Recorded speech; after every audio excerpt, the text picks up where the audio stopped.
Seul individu vertueux peut donc équilibrer toute la négativité générée par les actions des autres. Grâce à la lumière du mérite des âmes justes, dont la lumière brille si radieusement à travers ce passage, nous pouvons aider à corriger les effets de nos propres actions négatives. De plus, notre propre vaisseau est agrandi, de sorte que nos efforts vers la droiture compensent les péchés des autres.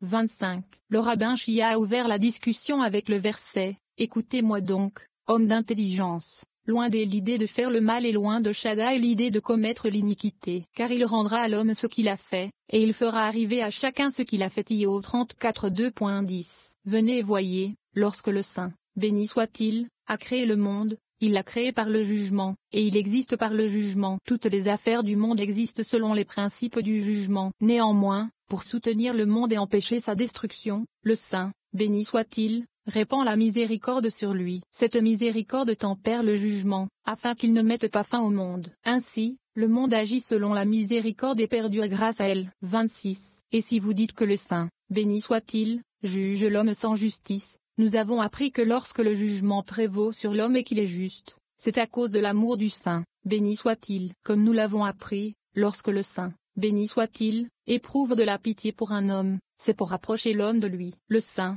béni soit-il, brise le corps afin de donner à la main contrôle total. L'homme peut alors se rapprocher de lui avec amour, comme il se doit, et l'âme contrôle l'homme pendant que son corps est affaibli. 27. Un homme doit avoir un corps faible et une âme forte qui se renforcera encore. Alors il est aimé du Saint, béni soit-il. Selon les amis, le Saint, béni soit-il, cause de la peine aux justes dans ce monde afin que les justes puissent mériter le monde à venir. 28. Lorsque l'âme est faible et le corps fort, l'homme est détesté par le Saint, béni soit-il, qui ne se soucie pas de lui. C'est pourquoi il ne lui inflige aucune souffrance dans ce monde. Sa vie se déroule sans heurts et parfaitement, car si cet homme fait l'aumône ou accomplit un acte de bonté, le Saint, béni soit-il, le récompense dans ce monde afin qu'il n'ait aucune part dans le monde à venir. C'est pourquoi Onkelos a traduit le verset par « Et il rembourse ceux qui le haïssent » en face de Varim 7, 10, par « Et il rembourse ceux qui le haïssent dans ce monde ». Ainsi, le juste, qui connaît toujours la douleur, est aimé du Saint, béni soit-il. Cela n'est vrai que s'il s'avère qu'il n'a commis aucun péché méritant une punition. 29. Il y a plusieurs aspects à cette question. Premièrement, nous voyons que la Shekhinah ne réside pas dans un lieu de tristesse, mais uniquement dans un lieu de joie. Si un lieu n'a pas de joie, la Shekhinah n'y demeurera pas. Ceci est repris dans le verset, mais maintenant, amène-moi un ménestrel. Et lorsque le ménestrel joua, la main d'Hachem vint sur lui. Melachim 3h15, car il est certain que la Shekhinah ne réside pas dans un lieu de tristesse. D'où vient ce principe? Nous l'apprenons de Yaakov, de qui la Shekhinah s'est éloignée pendant qu'il pleurait Yosef. Lorsque la joie est venue sur lui avec la bonne nouvelle de Yosef, immédiatement, l'esprit de Yaakov, leur père, s'est ravivé. Bereshit 45 2.27. Il y a un mystère ici, car où est la joie chez un homme juste qui est brisé par les problèmes, qui est faible et qui souffre? Il doit certainement être attristé et ne pas avoir de joie du tout. 30. Nous devons examiner une autre question, car de nombreux hommes justes qui sont aimés du Saint, béni soit-il, ne souffrent pas de douleurs corporelles ou de maladies. Leurs corps ne s'affaiblissent jamais. Pourquoi ne sont-ils pas comme les autres justes? Pourquoi y a-t-il une différence entre ceux qui étaient physiquement brisés et ceux qui étaient en bonne santé? 31. Il est dit que ceux qui vivent bien sont justes, enfants de justes, comme on l'a déjà expliqué, tandis que les autres, dont le corps a été écrasé, sont justes, mais ne sont pas enfants de justes. Pourtant, nous voyons des hommes justes dont les pères sont justes, même si leurs pères étaient des hommes justes, et pourtant ils souffrent encore de la douleur. Pourquoi souffrent-ils de douleurs corporelles et passent-ils leurs jours dans le chagrin? 32. Il y a là un mystère, car toutes les œuvres du Saint, béni soit-il, sont conformes à la vérité et à la justice, car il rendra à l'homme ce qu'il a fait, et il fera en sorte que tout homme soit puni selon sa conduite. Io 34 2.11. J'ai trouvé dans des livres anciens un mystère, et un autre mystère révélé en son sein, donc, un mystère qui est de secret. Il y a des moments où la lune, la Nukva, est défectueuse et sous jugement, et le soleil, Zahir Ampin, lui est caché. Elle libère des âmes pour les donner aux hommes, qu'elle a d'abord recueillies auprès de Zer Ampin à tout moment. C'est pourquoi elle libère ces âmes, même à un moment défectueux, lorsqu'elle est sous le coup du jugement. Celui qui reçoit une telle âme sera toujours dans le besoin et la pauvreté, toujours brisé sous le jugement et durant toute sa vie, qu'il soit juste ou méchant. Seule la prière annule toutes les sentences de jugement. L'homme peut les éviter par la prière. 33. Lorsque ce grade, la Nukva, est complet, et que le fleuve qui coulait sort d'Éden, Yesod, s'unit à elle, l'âme qu'elle libère s'attache à l'homme. Il est complet en tout, en richesse, en enfant et en un corps saint. 34. Tout cela dépend de Mazal constellation, chance, Yesod, qui est attiré et attaché à ce grade, la Nukva, pour qu'elle soit perfectionnée et bénie par elle. Par conséquent, tout dépend de Mazal. Nous avons appris que les enfants, la vie et la subsistance ne dépendent pas du mérite mais du Mazal. Il n'y a pas de mérite tant que la Nukva n'est pas remplie et ne brille pas par le Mazal, qui est Yesod. 35. Par conséquent, tous ceux qui sont condamnés selon la justice et écrasés dans ce monde, mais qui sont aussi de vrais justes, souffrent à cause de l'âme, Nefej, qu'ils ont reçue de la Nukva pendant qu'elle était défectueuse. C'est pourquoi le Saint, béni soit-il, a de la compassion pour eux dans le monde à venir. 36. Rabbi Elazar dit que le Saint, béni soit-il, fait tout selon la justice. S'il fait souffrir un homme juste, il le fait pour purifier son âme, Nefej, et la mener dans le monde à venir, car tous les actes du Saint, béni soit-il, sont vrais et justes. Pour enlever de l'âme les saletés qu'elle a accumulées dans ce monde, le corps est broyé et l'âme purifiée. C'est pourquoi le Saint, béni soit-il, fait souffrir l'homme juste, afin qu'il soit purifié de tous ses péchés et qu'il mérite ainsi la vie dans le monde à venir. Comme il est écrit, Hachem éprouve le juste Tehillim 11:2.5. Comme nous l'avons déjà appris. 4. Seulement il n'entrera pas dans le voile. Rabbi Shimon discute de la signification spirituelle et des avantages dont bénéficient ceux qui reçoivent le rame du royaume de Malkou lorsqu'elle est défectueuse. La pertinence de ce passage, l'énergie qui découle de ces versets aide à réduire la douleur et la souffrance que nous endurons en raison d'actes négatifs dans nos vies présentes et passées. Méditer pour partager cette énergie avec les autres aide à réduire leur douleur et leur souffrance également. Les bénéfices spirituels associés aux aspects positifs de la Lune sont éveillés dans notre vie, et les influences négatives provenant de la Lune sont évitées. 37. Rabbi Shimon a ouvert la discussion avec le verset « Il n'entrera pas dans le voile et ne s'approchera pas de l'autel, car il a un défaut, afin qu'il ne profane pas mes lieux saints, car c'est moi, Hachem, qui les sanctifie. » Vayikra à 21h23. Il n'entrera pas dans le voile. Venez et regardez, au moment où le fleuve coule et sort d'Éden, qui est Yesod, et délivre les âmes à la Nukva. La Nukva conçoit avec eux, et elle demeure toute elle dans une chambre, où les murs sont recouverts de papier peint ou de tapis. 38. Lorsque la lune est rendue défectueuse par le même aspect du serpent maléfique, toutes les âmes qui sont émises à ce moment, bien qu'elles aient toutes été pures et sacrées, sont défectueuses, puisqu'elles ont émergé à un moment défectueux. Les corps sont écrasés, et souffrent de douleur et d'affliction quel que soit l'endroit où parviennent ces âmes. Le Saint, béni soit-il, prend soin et aime ceux qui sont brisés, bien que leurs âmes soient tristes au lieu d'être joyeuses. 39.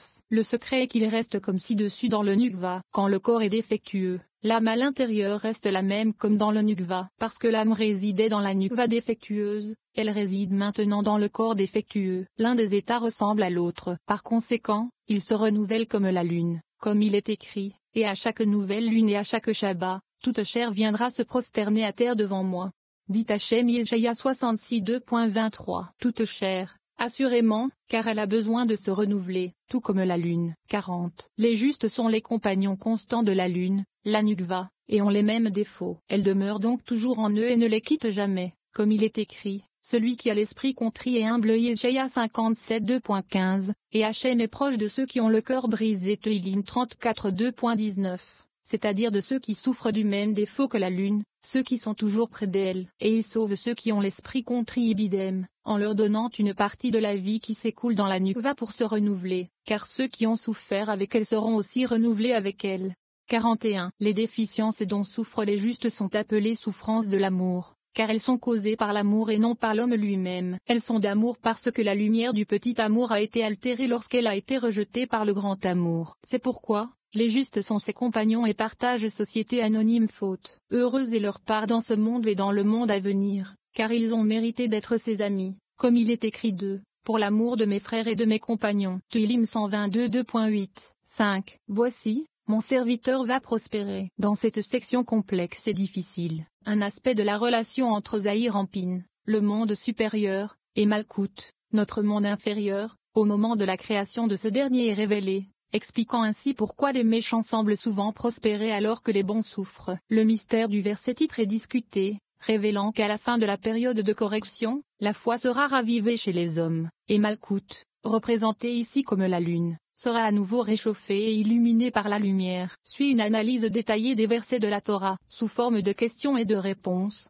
Le sens caché des versets est révélé comme une parabole de l'aspiration à l'union des opposés, tels que le mâle et la femelle. C'est l'un des thèmes majeurs du Zohar. L'histoire de Joseph et Yaakov nous montre que le mâle et la femelle sont destinés à ne faire qu'un, car les bénédictions ne résident que là où le mâle et la femelle sont unis. La Malkou est ensuite décrite avec les mêmes attributs que le mâle. Il est sage, par exemple, alors qu'elle est sagesse. Il est puissant, elle est force. Il est un roi, elle est un royaume. Le mâle est ensuite décrit avec les mêmes attributs que la Nukva, dans un exposé profond de la dualité apparente qui régit la création matérielle. Enfin, en suggérant un lien subtil entre la violation des lois cachères concernant la consommation de chair vivante et le désir illicite d'un sexe pour l'autre, Rabbi Yehuda résout une discussion sur la signification de l'expression un mauvais rapport. La pertinence de ce passage, le pouvoir mystique de ces mots enrichit et approfondit nos relations conjugales, tout en aidant les célibataires à mériter l'apparition de leur véritable âme sœur. Il incite en outre la lumière du monde supérieur à rayonner dans notre existence physique. Cette lumière aide également à nettoyer les expériences et les pensées sexuelles négatives antérieures.